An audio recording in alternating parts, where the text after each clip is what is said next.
तो जैसा हम लोग ने बात किया था 6 अगस्त को, उस अकॉर्डिंग ये हाफ वीक था। ऑलमोस्ट ट्रिगर हो गया, ईएमए टैप किया। यहाँ से जो इंट्राडे करने वाले थे उनके लिए एक अच्छा मूव है।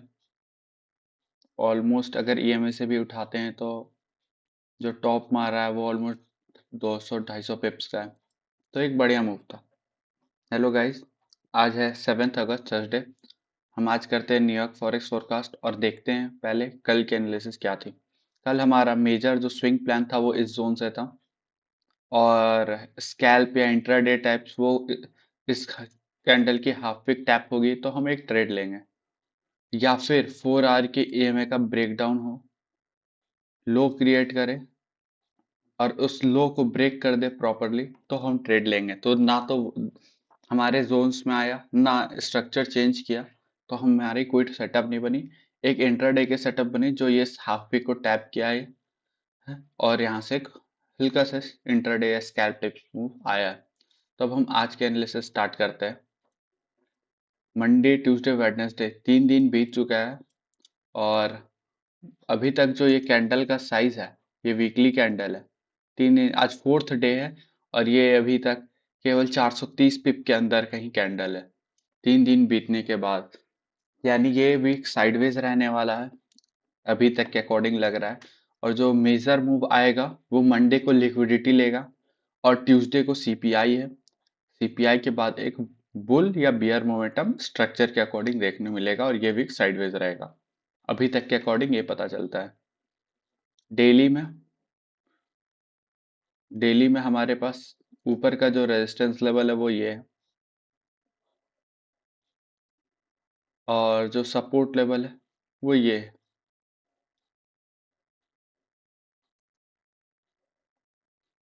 इसी जोन में मार्केट है इस वीक और इस वीक के।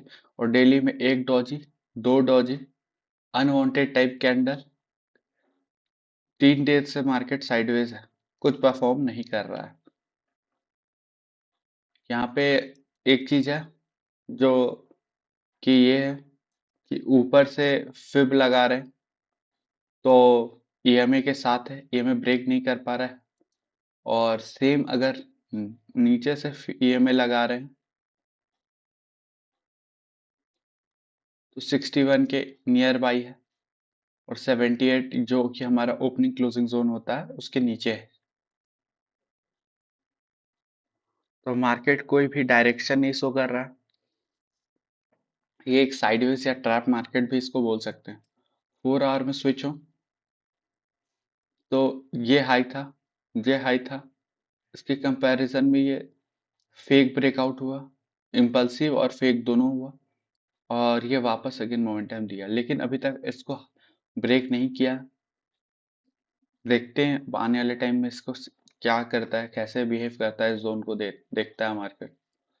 ये कम्प्लीटली साइडवेज है, तो हम साइडवेज में तो स्विंग ट्रेड करते नहीं है, तो हम इंट्राडे न्यूयॉर्क सेशन में बैठेंगे, 70-80-100 पिप का इंट्राडे स्कैल्प कुछ लेंगे और मार्केट से आउट हो जाएंगे।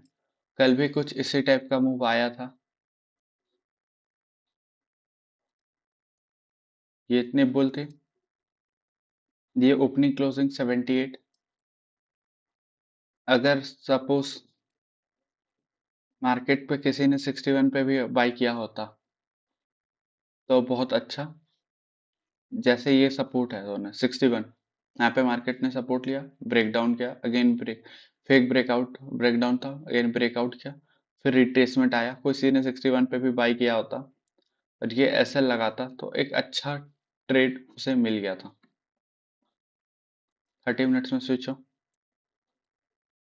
तो ये देखिए, low, low, this time low, again high, ये इसको ब्रेक किया, फिर रिट्रेसमेंट किया। अगर उस समय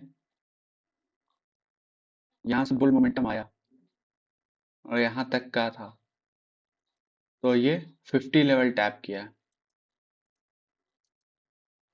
ऑलमोस्ट 50 लेवल टैप हो चुका है, तो वहां पे आप इंट्राडे भी बन सकता था अच्छा। बट जो लोग ईएमए के नीचे ट्रेड नहीं करते उनके लिए तो सेटअप नहीं था। ईएमए का भी बहुत मेजर रोल रहता है, जैसे कि ये रहा लो, ये अब हाई बना, इसके अकॉर्डिंग ये ईएमए ब्रेकआउट, पुल बैक, यही सपोर्ट जोन है हमारे पास।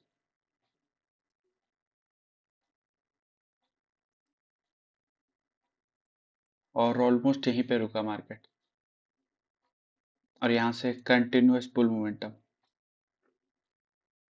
डॉजी बना, कंटिन्यूएशन दे दिया, यहाँ से फिब रिट्रेसमेंट भी लग गया, और यहाँ से अगर कोई कैल यहाँ से भी इंट्राडे करता तो ऑलमोस्ट 150 पिप मिल गया, जो कि एक इनफ होता है इंट्राडे के लिए। तो हम अभी तो कोई एनालिसिस हमारे पास नहीं है, क्योंकि कोई स्ट्रक्चर नहीं दिख रहा, और सेकेंड वीक न्यू एनएफपी से लेके सीपीआई वीक तक हमारा स्विंग जोन होता है, उसमें केवल हम स्विंग ट्रेड करते हैं। बट इस बार साइडवेज है तो हम स्विंग ट्रेड नहीं करेंगे, इंट्राडे करेंगे। हम एनएफपी तक का वेट, सीपीआई तक का वेट करेंगे, और सीपीआई का आने के न्यूज आने के बाद हम एक कोई अच्छा सेटअप बनता है तो ट्रेड करेंगे, अदरवाइज ओवर एग्रेसिव होके ट्रेड नहीं करेंगे।